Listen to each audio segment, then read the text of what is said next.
Welcome, everybody. Thirsty Thursday number 53. Tonight we're talking about life outside the firehouse. And this is the first show in a while where it's just the guys. So it's just Bobby, Trevor, myself, and Mike, Mr. Fire, Wood. I guess we'll be joining Bobby here shortly. They're out at an at a establishment, The House of uh, Sauce. House of Sauce. I like it. What Uh, uh what kind of establishment is that, Bobby? the House of Sauce has like 30 different types of wings and things like that. Oh, no shit. Nice. So I'm taking care of business here, and Kathy and Timmy are playing Mingo inside, so everybody's happy. Nice, Well, nice. well, Well, Bobby, cheers, all I guys. It's good to see you again. It's cheers, brothers, and all I see behind Bobby is AUCE, which usually stands for all you can eat. So, there's sauce. Okay, There I it is. got you now. All right, There it bud. is. So just a couple things before we get into the show tonight, where like Bobby, I think so eloquently and pointed out that tonight's a Seinfeld show. It's a show about nothing. Um, so before we get into that, just a couple things that we wanted to circle back around. 2 weeks ago, we had Tiffany Warner on, who is fantastic. She is an awesome human being. Is doing great things over in the Panhandle, which I think, as Trevor said, that's the L.A. of Florida, the Lower Alabama. Um, so I'm not sure what kind of flack we'll get for that, but it is what it is. Um, she had said on the show that on March 1st she was launching an organization called Forever Warriors. So that information is now out and available. There across the bottom is all of her information can be found. So give them a like, give them a follow, share their stuff. Um, I don't know if you guys remember from what she had said. If there's something that you can do, it's to go to that website about how to help those people leaving the military transition to civilian life, and how to be kind of a mentor and a role model to assist them with that process. It gives you an education. It gives an idea of like what they're kind of dealing with and what they're going through. So we'll flash that up later again. But it was a great show. And like we said, we're going to share some more of her information through our social media. So if you're watching, make sure you check that out. Before we get too much, before we really get going, obviously we need to talk about or mention the brother in Buffalo that was killed yesterday. 4 alarm fire that they had. Uh, with collapses, and there's the video going around of the backdraft, and so just a terrible time in Buffalo for those brothers and sisters. So cheers, brothers. May you rest in peace. And Ben, while we're on that subject, because I don't want to take the downturn, but recently in the last few weeks, a very good friend of mine and close colleague and NFA slash EFO slash emergency management, everything. A captain here in Palm Beach County, Adam Taft, unfortunately, lost his life at a young age. He's got a young family, so please keep them in your prayers. And everybody here is still cycling through that. And that was the same week that we also learned, as Bobby and Ben, you both well know, we were up there in Virginia Beach celebrating a great friend of ours' 70th birthday, and it was very much of a roller coaster weekend. Great to see probably one of the people I respect the most in the fire service. Great person, always kept you upbeat, kept you psyched for the job. And we also learned that one of our brothers from the Salisbury, Maryland Fire Department has been diagnosed with brain cancer as undergoing treatment. So, please keep him in your prayers. This is somebody who it's a family affair. For them, the fire service is definitely, runs very, very strong in that family. The guy just retired after, what is it, 42 years, Ben? That sounds. Yeah, I think it was something close to that, career and volunteer. I know it was over 30 as a career member of the department, but Yep. it was, yeah, he was in the department a long time, both as a career and volunteer member. Yeah. And And this is is, still active. I'm guessing not active as of right now, but was active with the Fruitland Volunteer Fire Company prior to his retirement. And like he's the guy that would always show up. Whatever you had, he was there. Like there wasn't a fire in Salisbury where he didn't show up to. So yeah, and brother, over my tenure, occasionally Ocean City and Salisbury would fight some major fires together. And between training and some of those major fires, and I got a lot of great memories and a few photographs to look back on. But let's support the brother as he fights a good fight, because he certainly gave everything plus to the community, not only in Salisbury but Wycomico County, Worcester County, anywhere that this guy could show up to be a positive impact on the fire service. He was there. So to Brian and the whole Records family, certainly wish them the best of luck and best of recovery. And to Adam Taft and his family, we certainly keep you in our thoughts and prayers as we go forward. And the folks from Buffalo, it's sad we have to have these acknowledgments as often as we do, but it's important to make sure that we always recognize those folks who not only came before us but that are here now, and we'll make sure their legacy lives on. So cheers to all those folks who we've been proud to serve with. It's all right. Try and switch gears and get a little bit more upbeat. The original topic or the title for the show was "Life Outside the Firehouse," and I thought we'd just get chat for see how long it goes, and see when you guys get off shift, what is it that you like to do? Bobby, I know you like to tinker on cars and very mechanical, that kind of stuff, and smoking some meats. You have a couple of different. That didn't sound great. Sorry. You got a couple of different setups as well. So, Trevor, I know you like going out in the boat, fishing, all that kind of fun stuff. So yeah, let's just talk about that kind of stuff. Like, you get off a shift, whether it's a good shift, bad shift, indifferent, whatever it is. You need a little something to take your mind off of it and keep on going. So. Bobby, why don't you take off for us? We haven't seen you in a while. Let's get you going. Got you. All right. Well, first of all, I want to talk a little bit about our friend Brian Records. On a positive note, Brian was a very, very strong truck proponent. Actually, to the point that those boys would tell me that he would cut a vent hole in an outhouse if it was on fire. It didn't make any difference. So. He was always considered to be the roof man. I know he had just some time over working in Kentland, doing some of that stuff over there. And he is definitely a dignitary for us around here in the fire service. His family, it's a family tradition over there. His father, what was his father over there, Ben? His father was a career assistant chief. He was assistant chief, right? Yep. And then he went to 16D. And he was out there for a long time as well. So I'm thinking about my brother. I mean, he's been awesome. He's been training with us and things like that, hot training, things like that. He's just always been a fixture around here. And I was sad he retired, and then I was really saddened by him getting sick. But he's a fighter, man. So we'll see. I think he's planning on coming back strong. So yeah. I think outside of work, I've been in the fire service for 34 years, not including the time I was a firefighter in the Navy. And, sometimes you get wrapped up in the fire service, and it's interesting to get out of there. I think helps a lot. So I didn't know what I wanted to be when I grew up. So I trained and worked as a concrete mason. I worked as a bricklayer. I trained and certified as a mechanic. I worked as a mechanic for a while and do welding and all that kind of stuff. So those things, I got to tell you, when you get out in the shop, you really do forget about all the fire department stuff for a while, and you're doing something different. And it's kind of cool for me to just make things or build things or do stuff like that, or work on things that are broke and make them work again. I'm also I do a decent amount of working out, running, and stuff like that. And most of it's really geared towards being a firefighter.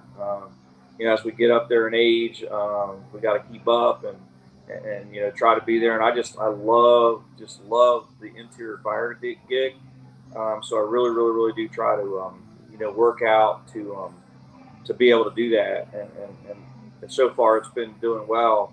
That being said, I really love working out. I like doing it, so it's not like a burden to me or anything like that. It just gives me a really good excuse to say, hey, Kathy, I'll see you in an hour. I got to go, So that's kind of it. The other thing is funny is, so all those trades that I worked in and everything I worked in, my wife has been relatively like not interested, for lack of a better term. I'm going to go out in the garage or work on a car. And she's like, whatever, see you. What time you coming for dinner? When I do welding and things like that, so on and so forth, nothing like that. So she's never been interested in any of these things I've been doing. And the other day, she's sitting there watching TV, and she goes, I have seen the most awesome show. I'm like, well, what is that, baby? And it's called, it's not Dirty Jobs. It's the other one where they compete against each other. Hard as nails. Tough as nails. She Yeah. said, this is the most awesome show ever. And I said, what are you talking about, baby? She goes, oh, yeah, you should see all the cool things these guys do, man. They fix these engines, and they weld, and they put drywall up. And I'm like, you have got to be kidding me. So, not interested in me, but interested in all you other buff guys out there that do that kind of crap. So there you go. All right, Trapper, you're up. Well, brother, kind of to Ben's point, early on in my fire service career, I had a really, really tough time trying to balance the work-life balance. And I'll never forget this, which I thought this was a great thing, especially for a volunteer division. But when I was younger in my volunteer days, I remember in the meeting room on a Tuesday night, they passed around a clipboard. And what they're trying to do is they're trying to build business amongst, like a co-op amongst the members, to say, hey, look, if you need a carpenter, an electrician, a plumber, whatever, we got a lot of skill sets within the fire service. Let's try to keep the talent in the family. If we can use each other, great. If not, then no big deal, but let's try to do that. And, as a young person, when the clipboard came around to me and it says occupation, I put at the time I was an EMT, I put firefighter EMT. And I remember a captain on ladder 6, I passed it to him next. And I was a station 3 guy. And I handed him the clipboard, and he goes, literally, and I quote, he goes, oh, so my house is on fire, I'm supposed to fucking call you? I'm like, I didn't know what to say because I had nothing else. I had no diversity in skill sets. And there's things I like to do, I enjoy doing, I could do, but my blinders were just, hey, I'm a firefighter, I'm an EMT. That's all I got. And I remember as a young lieutenant myself, I would put out a shift resource list to say, hey, what are your skills? And literally, and some of these people, they can remain nameless to protect the guilty, but they weren't special ops guys. They weren't, they might have been some of my senior people. But if I said, hey, I need you to build a raker shore, and they said, what's a raker shore? And I drew them a picture, they could literally say, okay, get out of the way. And when I came back, they would have 10 perfect raker shores built because they had that skill set, they had that energy, they had that drive. So, just like you, Bobby, as somebody who can weld and do drywall and, all these skill sets, I'm like, all right. And I enjoy the instruction part of what we do. And, because of, some, medical challenges or anything else with my voice, it's become a little bit harder now. So I look back at some of those things to say, wow, the more diverse you can make yourself and base it on things you have a passion for. Am I going to become a municipal accountant? No. I can barely count to 10 and I got all of my fingers. So, this is one of those things that, if you're like I say, a carpenter, a welder, an electrician, you work on cars, you're a diver. I hope Mike Hastings isn't listening to this, Trevor. Dude, that's just wrong. Hey, love you, Uncle Ike. But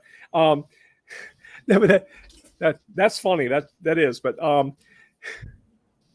damn, Bobby, you just derailed me. But anyway, no, but it's one of those things. If you find your passion, just like I love being on and in the water. I love boating, love fishing, love diving. Love the navigation part. So I find myself, even for training for work or even off duty, I've got a guy coming in tomorrow. He's one of my volunteers. We're in a combination system. Great guy. You talk about somebody who's got a heart for the fire service. He's had a few, how can I put this? A few disappointments because, he's tried out for a couple different departments and they haven't picked him up. Like, you know what? It wasn't right for you. He's getting ready to go into West Palm and, I know the guy is going to succeed. And he came to me the other day. He says, "Hey, Chief, look, I can swim, right?" I'm like, "Well, you haven't drowned yet, so yeah, I get that." He goes, "One of the things we have to do is tread water for 20 minutes, and I can't do it." Well, guess what we're doing tomorrow morning at 7:30? So that's one of the things is where you can take some of the places where you might not think it's a big deal or you take for granted because you're just so acclimated to it, and you can transfer that to somebody else. And I know without doubt this is the guy who is going to take, and he does it now, he's going to take his passion for whatever he does and whatever his niche is, and he's going to inspire generations of firefighters.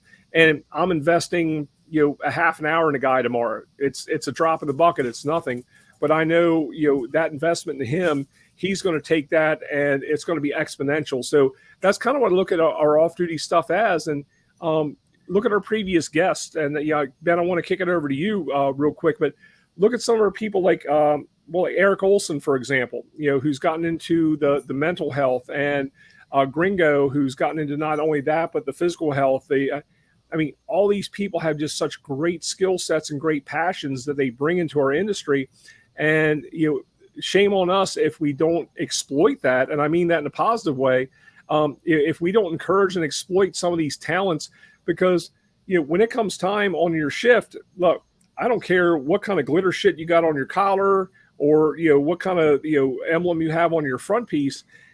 We got a lot of people who have great talent. You got to get the right tool for the right job, and sometimes that tool is one of the people on our shift. Sometimes it's us. Sometimes we're the worst tool, and we got to make sure that we look at that. So that's where I kind of want to blend this a little bit too, is to say our off-duty time a lot of times is for enjoyment, passion, interests, a variety of different things. But some of those things can come in so handy, in times of emergency and even non-emergency. Sometimes we just need a support network, or hey, I have this funny smell in my house. I smelled this 100 times during my career, but I can tell you that something's wrong, but I just don't know what to do about it. But we know the guy to call. So, Ben, how about you in your off-duty time? Besides being a extremely full-time dad, Yeah. what are some things that you're doing? Yeah. On days where Harper goes to daycare, it's, you usually drop her off, go to the gym, work out. And like Bobby mentioned, it's something that like he enjoys, and it's taken me a long time to get to a point where it's like that. But it's something that I'm starting to enjoy. Um, I always, even as an athletic trainer, people would ask like, "Well, should I run? Should I do this? Should I do that?" And um, I would always give them the response of, "Yeah, I mean, you can work out if you want. Like when you raise your heart rate, it's just like a waste of beats. Like you only get so many heartbeats in your life, so if you use them faster, you're just going to die sooner." Um, Obviously, jokingly, when I saying that, like knowing the physiology of like your heart gets more efficient as it, as you exercise and all that kind of stuff. But that was my response, and now it's like Rachel will know, like if I haven't worked out, the day or so because Harper's been sick or whatever, she's like, you need to get out of the house. You need to go to the gym, do whatever you got to do. Just get away, go, come back later. We'll be fine. So that's something that I've really started to enjoy. And then, obviously on weekends when daycare's closed or Harper's sick or, we have a day off, it's fun doing stuff as a family. And that is like, watching Harper go from, this little thing that you would hold in your hands like this to a crazy little 2-year-old right now. Um, One, and you guys can vouch for this, like just how fast it goes, but like the amount of fun that it turns into. Like I never would have thought 2 years ago that I would be having as much fun as I am right now. Like, because literally 2 years ago when she was, she's 3 months old, like it was survival mode. Like I was like, what the hell do you do with this thing now? Like she's hungry. She's not hungry. We just fed her. She's clean. We burped her.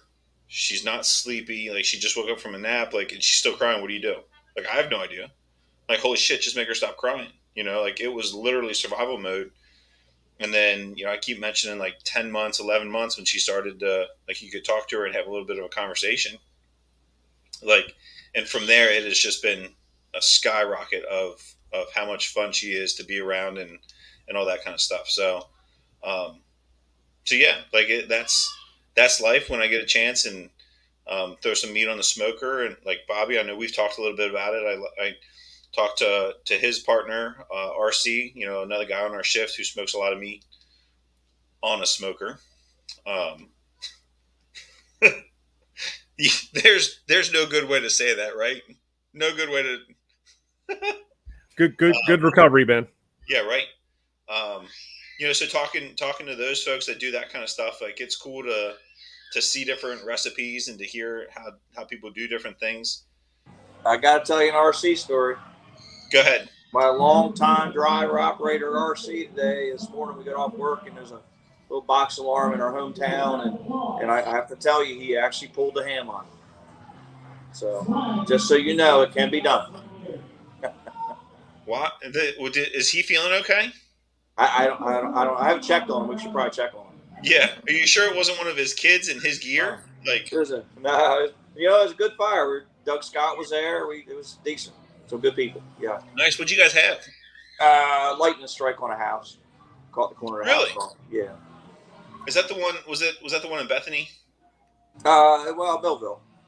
Okay. Bethany claims that stuff, but they don't have anything. All right. Well, I saw something on the. I hope Tommy Moore's watching this. They're out. They're out in Wisconsin looking at their new ladder truck. Did you guys see that? I bet they're colder than we are. Oh hell yeah, they are. They look cold. And Bobby, you know how Dougie Scott's kind of like the Chuck Norris of the fire service. I mean, mosquitoes refuse to bite him just out of respect. I mean, yes. So I'm sure when Scotty got on the scene, the fire just self-extinguished, didn't it? That's right. Ran away from him. So I want to know how RC ended up at the firehouse when there was a call. You know what? He just a couple of days ago drove the engine on a working house fire around the corner. No shit. Yeah. I don't know. Huh. Reinvented, I guess. Wow. Yeah. He's gonna love that we talked about him tonight too. You know that. Huh? He's gonna love that we talked about him tonight too. You know that. Oh, I don't care.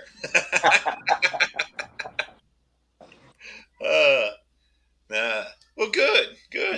Yeah, nice. See, even a show where we're supposed to talk about life outside the firehouse, we're still talking about firehouse shit. We do. That's what's kind of funny, Ben, is that when we all had an opportunity, like to say, the other week, had an opportunity to go to Virginia Beach and celebrate, probably, a dear friend, a highly respected colleague, his 70th birthday, and, just a classy guy. And, I say this kiddingly and seriously at the same time. I mean, this is a guy, I mean, he's got so much class. I mean, he would step out of the shower to take a piss. That's how classy he is. But, I mean, literally the next day he calls me up, my phone rings, I'm looking at Tommy Kane, and he was just so genuine. Hey man, thank you so much for coming up. Really, appreciated seeing you. And I mean, he went like person by person by person. And I know he had that same conversation probably 35 times that same day. So, there is a lot of crossover, but I hadn't seen Tommy in I don't know how many years, but it was so cool to kind of get back in that mode of the friendships and the camaraderie and everything else. And look, there's a lot of people in that room that we've taken vacations with together, or we've done things completely outside the firehouse. Yeah. And we all have that kind of that blending, and of course the immaturity comes back. And Ben, I'm good for now. Thank you for helping me celebrate that immaturity. And putting plastic knives and forks in people's pockets, but but that I think that overlap is really cool too. Is where we have our fire service family, we have our biological family, and like I say, whether it's vacations, outings, barbecues, picnics, work events, non-work events, or just being at work. It's really cool to me how all those families just kind of integrate and blend together. Yeah. I do want to throw you under the bus here again, that when we had Tiffany on and you're talking about the Thursday before we were all supposed to go to Virginia Beach, and you're talking about, we're going to go this weekend, see a good friend for a surprise birthday party. And everybody's like, what the fuck are you doing? Dude, I'm so sorry about that, but thank God that was the show that Tommy was not watching, because when I went back and looked after you told me that, because you called me up afterwards and you're like, what the French toast is your problem? Like, what do you mean? What did you wrong? Yeah. And you told me exactly what you just said. I was like, oh yeah. Yeah. So I mean, look here, as Del Baker would say, I fucked up. So Hey, Trevor, I got something for you, and just see what your perspective is on this. So, oh shit. obviously, I've talked about in the past about some of the troubles I had in my fire service history. Okay, well, hold on. Let's talk about the statute of limitations. Where are we on that, Bobby? Before you keep going? No, we're good. We're talking about fire stuff still. Okay.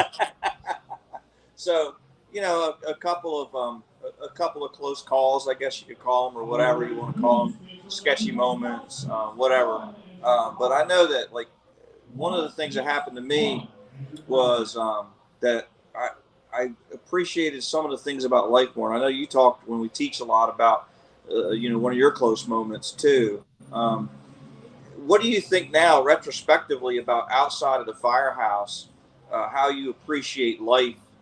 Knowing that you may not have made it this far. I mean, what's your thoughts about it? For me, it was crazy. Like the crazy thing after one of those events was, like, the next morning I was just like appreciative I could go to the bathroom. Like, I could have been killed and just stupid stuff like that. But how has it affected you now when you look back on that event? I mean, how did that change your life, Trevor? Well, Bobby, that's a great question, and it's really kind of twofold. And I can only speculate because I've not lived in these other shoes. But amongst our brothers and sisters, we speak a common language, and we can talk to each other, and we know. I know you've been down that hallway with me, Bobby, or I know if you weren't down that particular hallway with me, you've been down the same hallway in a different house at a different time, and can appreciate anything and everything.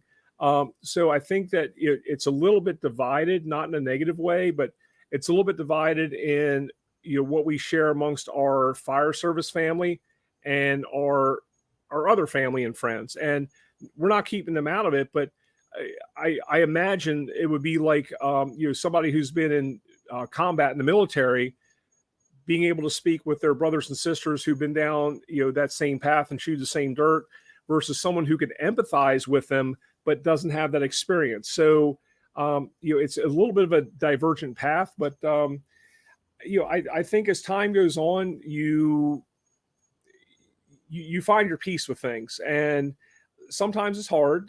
Sometimes you relive some things. You kind of you try to find that balance with things, and really find out the why. And one of the pieces of advice I was given, which has been very helpful to me, is sometimes we try to make sense out of situations that just don't make sense, because human nature is we want to categorize things. We want to put things in their boxes. And look, oh my God, look at this handsome son of a bitch coming in here. What is that, Bobby? Is that Mark? Is that Mark Wahlberg? Oh no, I'm sorry, that's Mike Wood. I'm sorry. That looked like Marky Mark and the Funky Bunch getting ready to do a dance there for a minute. Yeah. So, hey, brother Mike, good to see you, Cheers. my friend. Cheers. So, so Bobby, I think that when you recount the personal and professional experiences, and you try to go forward, you put them into those categories, but you have to, and I'm still working on this myself. There's a lot of how can I put it? You have to learn a little bit about self-compassion, and I suck at it. And that's something I'm still trying to learn, because, of course, we hold ourselves to a higher standard than anybody else has ever done. So with that being said, I think it's a process, not an event. And, because we're all in here together, and, I know, and I kind of wish, after the events of, later last week, a person that I literally talked to a week before they passed and had lunch with 4 days before they passed. I'm sorry, well, vice versa. Had lunch with a week before they passed and spoke to 4 days. I wish we had more of a conversation, but there's nothing I can do about that. So I got to find my peace with it. So, I think as long as we kind of remember that there's other people out there who've been down the exact same path we have, as crazy as those paths may seem, or as divergent as they may seem. We're all in this together as a family. So whether it's your biological, your natural family, your fire service family, I think we have resources there, and other people who have had a similar experience, even though if we've had what we consider the oddest experience of our lifetime, it might be similar to other people within a certain community. So I don't know if that answers your question, Bobby, but that's just my thought on it.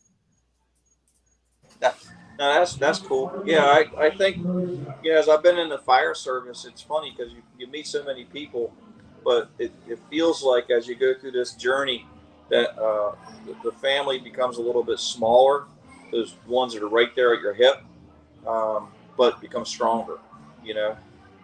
That's what it kind of feels like to me when you're talking about the fire service family in general, is that there's just some of those guys you relate with, those guys that want to be interior guys or have been interior guys that have been there. And I think that we kind of relate to each other a little bit more. And I guess that's not a bad thing, I suppose, but that's just how I feel. So we got Mike here, and Mike, we're talking about what we do out of work, kind of to have fun and stuff like that outside the firehouse and stuff. So I wish I could weigh in on that. I don't remember the last time I was out of work. You're not out right now. Well, that's fair. Yeah, I got home around 5 o'clock and threw the football while I was doing yard work, and then shooed the kids inside and rushed to get some alone time with the wife. But now I'm sitting here talking shop again. So left her in there with the other young ladies, and so it's our date night too. So is that your and Bobby's date night? Yeah, right. Yeah, exactly. Yeah. Nice. Yeah. Don't be jealous. Well, Mike, no offense, I'm not trying to put a stopwatch to you, but if you spend some alone time, dude, just saying, you get off your game a little bit. But with that said, that's the thing about this job. I'm not at work right now, but we're still talking about fire, and it's got to be okay. Even though we talked about this in a previous show, it's okay to love the job. It's okay to go home and love the job. It's okay to be at work and be all about the job. It is, and in certain places, I'm not going to name any, but it is one of those things, I think, that is almost becoming bastardized, as if you really love what you do, and people always try to label it, well, they're squirrely, or they're this, or they're that. And it's okay. It's okay to love what you do. As a matter of fact, you should. And if you don't love what you do, then I think you are actually the one doing a disservice, and I love what I do. I love everything about the fire service. I love the people I hang out with. I love having you guys around me, and I enjoy it, which is why I'm sitting here and just getting off work and still talking shop, because I do love it. And I think that's what we need more of, as much as we try to fight, or society tries to fight against that now. And like I said, bastardizes it, saying, well, that's kind of linked to tradition, and tradition's not good anymore because years ago, tradition equals history, and history has had a lot of bad things in it. Yeah, that's correct. But there's also been a whole lot of good things about it. And we can't let those go just because there were bad things, because there's always going to be those bad things, And again, I love the job. And I think that's something that we should all want, and we should want of our crews in the field. We should want of our leadership. We should want of our management. If those guys are just sitting around, and I've had this conversation with guys in both departments that are in management positions, where you hear them say, well, counting down the days, I got 2 more years and I'm out of here. Like, that's not who you want managing you. You don't want people that are just counting down the days and waiting to leave. You want guys that say, hey man, I'm here to dig in, and I'm going to, up until my last day, I'm going to give everything I got. And guys like that shouldn't be in management positions, in my opinion. I think they only do a disservice to our service and to the dedication of the people in the field. You know, you don't want to, you're following a leader that is just waiting to get off work and get out of the way. Meanwhile, they're expecting you to be willing to sacrifice your life. That, to me, that doesn't correlate, doesn't line up. But that's my opinion about that. I went on. I rambled too much. No, it's good. It's good. No, actually, Mike, you didn't ramble at all, and I agree with you wholeheartedly. And I was sharing this before you came on. Yesterday, I had an opportunity to go down and see one of our brothers who's been on this podcast as well. Retired Battalion Chief Jerry Tracy from FDNY. We've known him for years. He came to Ocean City, did a lot of training. Come to find out, he's got a house in Florida, which I guess that's a New York state law. You got to have a house in Florida when you retire. But he was down teaching a class about responding to emergencies in large and tall buildings, both under construction and occupied. And you're muted, Trevor. You muted, Trevor. You muted. There you go. Nope. Is that better? That's better. Actually, what I had to say was probably not important, but I'll start again. Well, in that case, anyway, let me mute you. It was so nice that you bobbed your head oh, that's really cool, dude. What I was saying is, yesterday I had an opportunity. A good friend of ours, he's been to Ocean City many times. He came down to West Palm yesterday. Retired Battalion Chief from FDNY, Jerry Tracy, and he was doing a class on large and tall buildings under construction and occupied. And here's a guy he's been retired for a little bit. He still contributes just as passionately to the fire service today, if not more, that he probably did when he was on the job. And his energy that he brought, and some of the things where it was great because myself and 5 people from my department went to that class, and we sat there as a 8-hour class, wonderful. And it was put on by the Fraternal Order of Firefighters from West Palm, and they brought him down.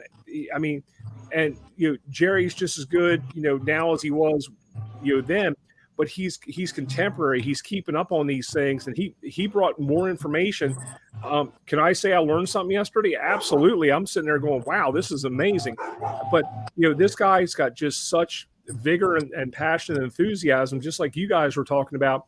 And when I had the young people on my team text me after the class, go, hey, thank you so much for sponsoring me to go to this. It was nothing. It was it was like literally a single line on an entry form, but they were so thankful and they got all this great information, and just to see their energy level and get pumped up about high-rise firefighting and large building firefighting and buildings under construction. And hey, what do you think about this? What do you think about that? So the conversation that came out of it, and again, here's somebody who is, quote unquote retired, but last month wrote an article about a combat mindset in high-rise buildings and was on the cutting edge of technology in high-rise buildings. So, I think that's what we all appreciate about each other is that everyone has their niche. Everyone has that passion. And it's so nice, whether it's either an on-duty or off-duty thing where we can kind of get re-energized and reinvigorated to go back and put 110% into the job. Yeah, good point, Trevor. And, I think maybe about a year ago, maybe we had Bobby Halton on here. It was about a year ago, wasn't it? And, here's a guy that he took that passion to his grave with him. He's still looking down, probably still cussing us a little bit for what we do every now and then. You know what I mean? It's a good point. Yeah. Kind of to Mike's and kind of what we've all kind of talked about is, there was a difference when I was working at the school. So I worked at the school for 14 years, worked part-time in Ocean City for, 12 summers before coming full-time. The relationship and the friendships that I had with the people that I worked for 3 months was drastically different than the people that I worked for 14 years. Not to say that they weren't family and the people that I worked with in Ocean City weren't family, because it's I consider them all family. But the difference of the job expectation that Bobby and I are on engine 4 and we get a fire and we're going, we have to crawl down the hallway. Like, I know Bobby's not leaving me, and Bobby should know that I'm not leaving him. I might And be a that's little slower. well, I'll try and keep up. Forget my helmet. Go ahead. You can say it. Get it out of your system, man. But that's the expectation of our job. Like that. Whatever we're going to do, we're going to go through it together, and we're going to do it. When the shit hits the fan, we're still going to be there together, and not that not that we didn't have a similar relationship with the people that I worked with at Snow Hill, but that's not the expectation of the job. Like there is the chances for us to be involved in a hostile situation like a building being on fire together and have to make those kind of actions is different than working in a high school. Like, it's not realistic. Their expectation, if the building was on fire in high school, is to get out with the kids. That's their job. Our job is to go in and put the fire out. So you have to have a different relationship and a different level of trust and a different bond that I think is unique to the fire service. That's unique to the armed forces. That's unique to the police department. So I always thought it was like I got the best of both worlds. I was able to work in the school, and when I was tired of working on high school kids, I'd come to the beach. I'd put large IVs in there, and then just as a little fuck you, and take them to the hospital. And then when I got tired of drunks, I'd go back to the high school. And you boys all right? Yeah. Okay. We're just talking about you. Oh, that's fine. It's not the first time, won't be the last. But by the time I got tired of going to the drunks at 2-3 o'clock in the morning, it was time to go work back to high school, and it was in the past. And now I've realized that this is where I want to be. This is what I want to do. And like Mike said, you gotta love the job. Every day you go to work. Even like you guys said, we're off and we're still here talking about it. And it's one of the best things that I've done. Yeah, it's funny you talk about it. I was thinking about, you just made me think about, Ben, like when I was talking about that brotherhood. And when you talk about it, you think about what are the famous calls in fire departments or outside. There where people can say stuff and things. Come on over. And hey, everybody meet Nicole. Hey. It's date night. This is what we're doing outside the firehouse. They're claiming me as a dependent now, by the way. Nicole, you could do better, but nice to meet you. We love Michael. Hey, can you mute Trevor, please? Yeah. But the thing is, like, when you look at what's newsworthy about what's extraordinary about firefighting, as far as us goes, is really for interior firefighters, everything that we experience is out of the view of the public. You know what I mean? So for us, our world is passing a threshold where nobody can see what's going on. And, the news and the awards and stuff like that, the spectacular crash off the bridge or whatever, those are the things that are like kind of newsworthy, because when they say, well, what was that fire like? We couldn't see anything. Yeah, it was hot. It was hot, and people go, well, yeah, it was a fire. Of course it was hot, But we know what that feels like, not knowing where you are, getting a little bit disoriented in zero visibility, feeling the heat, not knowing where it's coming from, hearing the noises, not knowing what's happening, those types of things. And it's very few people. And I think veterans are the same way. I'm a veteran, but I was not a combat veteran. I was on a ship, and yeah, I got in the VFW, but I have friends that are combat veterans, and what they experience with those brothers out there is completely different than the other veterans. And I think, so when I talk about interior firefighters, I talk about those guys that live in that crazy world together, and there's no explaining it to anybody else. You could try till the cows come home to explain what we're talking about. They'd be like, okay, yeah, whatever. Just like if we read a book from a guy that suffered some big losses in Vietnam, we'd say, oh, we can empathize with him. But can we? We don't know what it feels like to be shot Right. at, and our buddy gets hit next to us. It's a different thing. So Yeah. I think maybe that's why, even through all the controversies that happen in the fire service, there's still that brotherhood.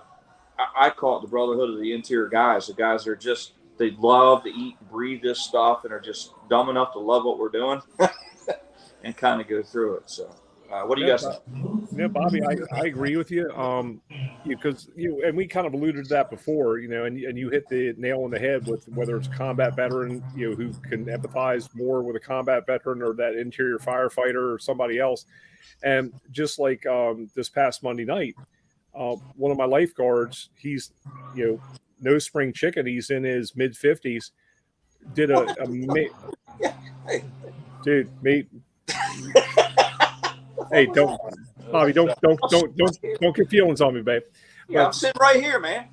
No, but what I'm saying is, I mean, this guy, he's been a professional ocean rescue lifeguard for decades, and he had a call the other week where he did like amazing prevention, and people are people, you can't always control what they do, and he had two people that he had gone down at the end of shift, says, hey, look, I'm getting ready to get off duty. Don't go in the water. There's a rip current right there.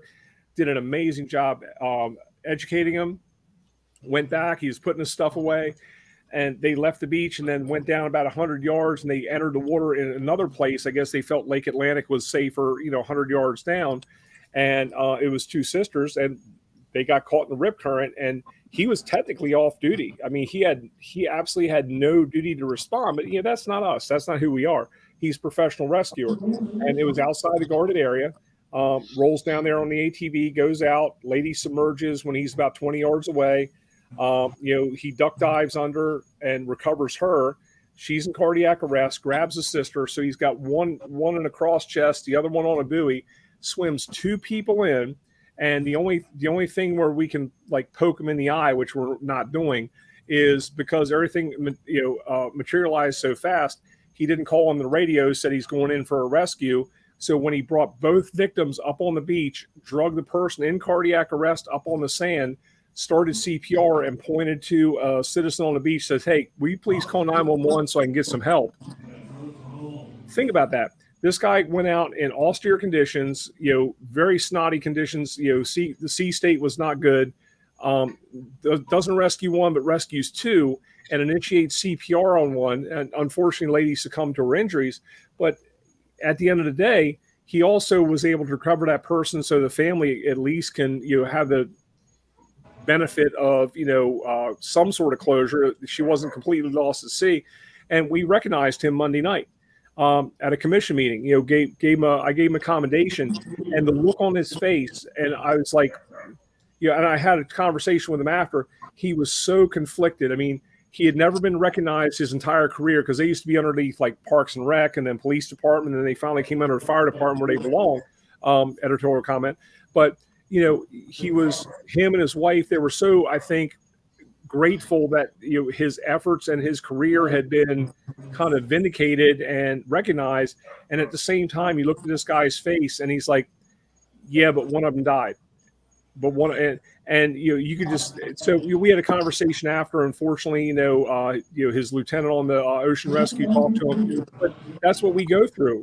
It's like, it's the highs and lows, and what the public may expect as, oh, hey, thank you for your service, which we always appreciate. And we can say, oh, you're welcome, my pleasure, no, thank you.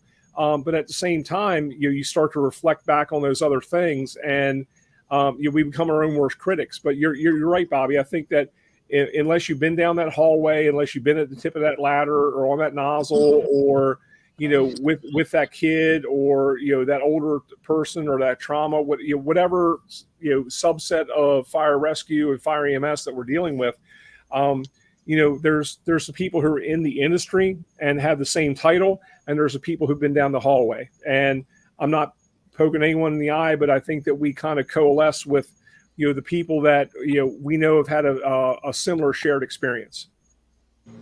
Yeah, I agree. What do you think? I absolutely agree. 100%. The interior firefighter can relate to only a few, because you look at a fire ground and it's easy to see. It's very apparent.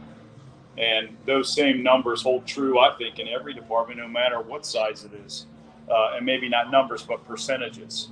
Your percentage of guys or gals, firefighters that you're going to find inside, and you're going to see them walk out, change out their bottle, go back in, and then when the smoke is cleared, they're going to come out, they're going to drop their bottle, get a drink, grab equipment, go back in to start overhaul and checking for extension and things like that. And you'll find them in there all the time. And when they walk out at the end, you'll find them spent. But they're also the same ones that are going to go back, going to clean up the tools properly, going to put them back on, and going to sit back and say, I'm really tired, I'm smoked.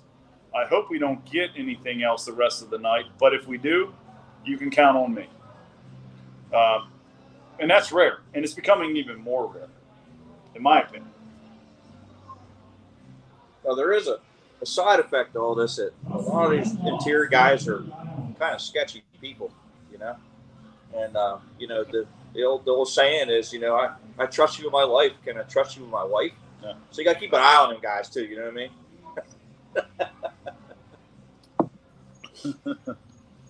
I mean that's a fair point, Bobby. But I'm not really worried about you guys because you seem like you're at a men's club right now. So enjoy. Yo, is the dress code Under Armour and jeans? Never go home alone. Under Armour and jeans. Never go home alone. And it's all about punctuation. There's a difference between never leaving your buddies behind and never leaving your buddies behind. Never mind. I'm sorry. Jesus Christ. This is It's not gay. It's okay. It's a brother. Ben, how many do we have left in the FCC rules?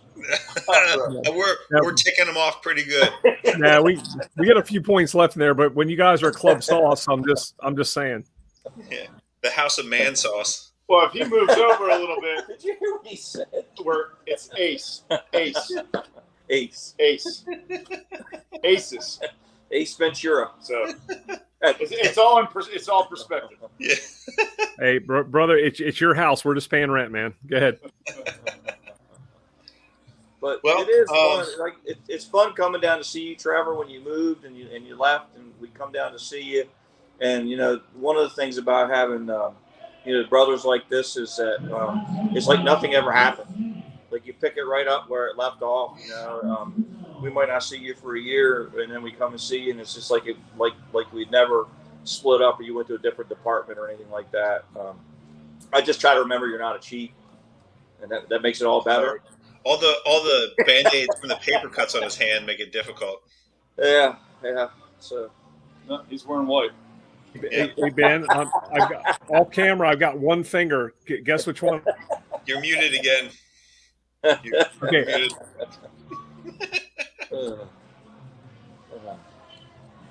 So Ben, what do you do on your days off?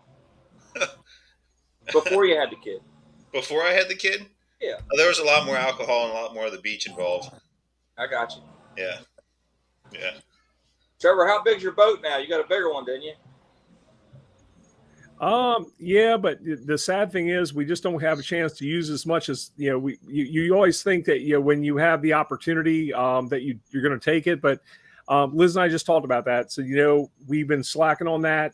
We've had a lot of, just life gets in the way, but we're trying to get out there, maybe this weekend. But Bobby, I appreciate what you said, truly, because like when we were all in Virginia Beach the other weekend, there's some people I haven't seen in quite some time. I see you guys more regularly, obviously, both online and personally, but there's people I hadn't seen in years, and it's like you picked up right where you left off. And I think that's one of the coolest things about the fire service. But as far as the boat, it's sitting in the water right now, and I hope she gets some exercise this weekend. Right. Is it because it won't fit 14 dogs and 6 cats and 8 birds? Oh no, it'll fit all of them, but it's just a matter of between the petting zoo and then a 15-year-old son, and and just life in general. But like I was telling Ben earlier pre-show, it's been a long day. I'm still getting text messages about some stuff at work now, which I'm getting ready to hit the ignore button unless it's something really significant that we have to deal with. There's some things that can wait till tomorrow. So, and actually, Greggy, the Rump Shaker 2 was sold. That was the blue boat. The Rump Shaker 1 was the little white center console. This one's called the Shore Thing. And what's really unique is that Captain Del Baker has a house about 30 minutes, Hollywood. I was talking to him today. He's doing the snowbird thing, but he's down here right now. He lives about maybe 30, I'll say 35 for round numbers, but about 32 minutes north of me. He's actually he's becoming a marine surveyor. You talk about people doing things outside the firehouse. I mean, here's a guy who's a, awesome firefighter, awesome paramedic. He is a diver, obviously a water dog. He worked for Towboat US, still does. And now he's becoming a marine surveyor. He actually started class, yesterday, in a 5-week class to, take on that responsibility. So it's kind of cool what people kind of matriculate to in their career. And he'll be able to do that not only on Delmarva, but down here in South Florida. So it's pretty cool. Nice. Well, guys, we're right at an hour, and I know Bobby and Mike, they're out on date night, so good luck, boys. Who brought who flowers? I got them. They're Nice. hidden. Nice. They're hidden. I don't want to know where. Cheers, guys. It's always a pleasure. All right, and Bobby and Mike, best wishes and good luck in the wet G-string contest. I know you guys are going to rock it, so we're here for you. Support is important. Thank you. And if you can't be an athlete, be an athletic supporter. All right, everybody. We'll be back on the 16th. Tune in, join us that night. Captain Austin Enzer from the Bel Air Fire Company, lieutenant with them, captain of the primary search fishing. So give us make sure I'm all flustered. I'm picturing Bobby and Mike in their G-strings. Ben, I'm sorry. Look behind him. It says sack. Just saying. Yeah. Oh, it does. It does. Yeah. Sack. Hey, so listen, in the future, we're going to do a show where we're going to bring little Roger Stager on here and Mike, and we're going to discuss which is better, the engine or the truck. Oh, I like it. Stay tuned for that, I like it. We'll set that up, too. I'm all about it. So, long story short, we'll see you on the 16th. And, you guys take it easy. And we'll see you later. Cheers. All right. Cheers.